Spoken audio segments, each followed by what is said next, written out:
Hi, this is Jason from Sweaty Hero Comic Bargains, and today we're looking at Ultraverse and Impact Comics. And so here we got Impact Comic Books, which was published by DC.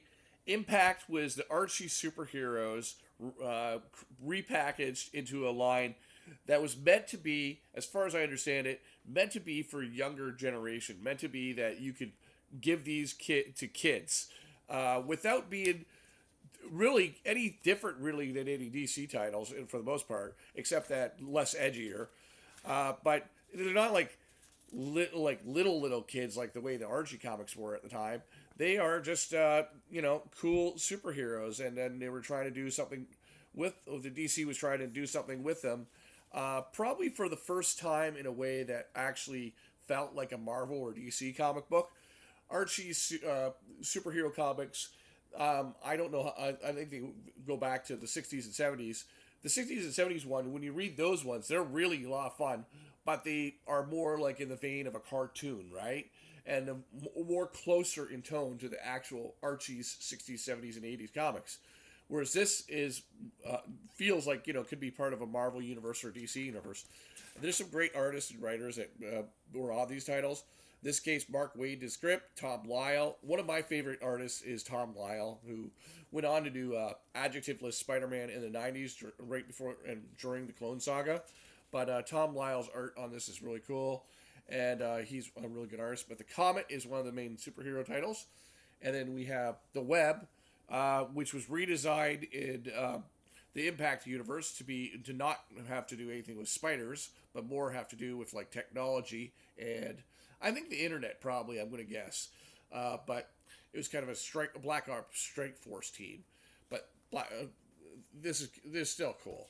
Who wrote? Let's see if we can find Lee Strazewski and was the writer on this. I can't really even pronounce that name, but he was a writer that was well known in the 80s and 90s.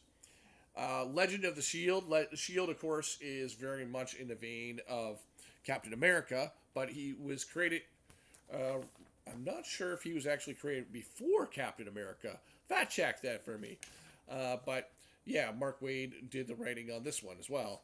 But Legend of the Shield, and so this was a really fun title. I remember buying this when I was young as a kid in 1991. I bought the first issue.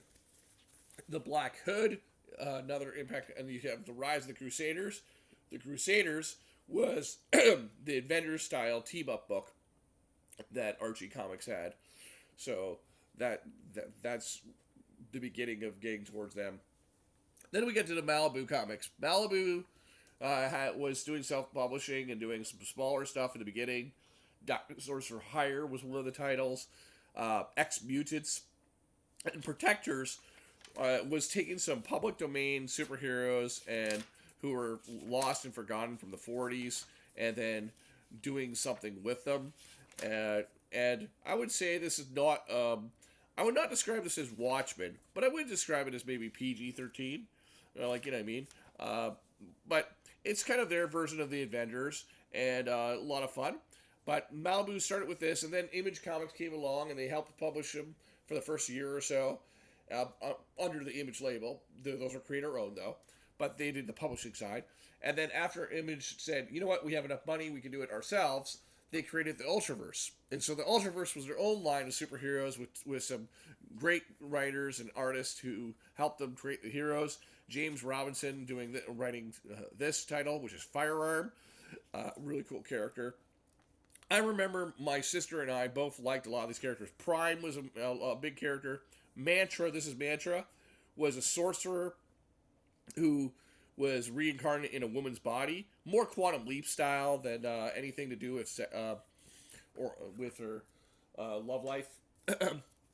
Freaks was more like an X-Men title. This is kind of like a New Mutants type of or X-Men type of title, but it is a lot of fun and really kind of cool and interesting. And then we had Nightman. Nightman was one of the most successful of the characters. Nightman even had a TV show with some cool jazz music. And so you can see this is Nightman number 3. And then Nightman number 15. Steve Englehart would be known by many readers as the writer of Batman from the 70s, which people forget that Batman in the 70s and early 80s before Frank Miller was awesome.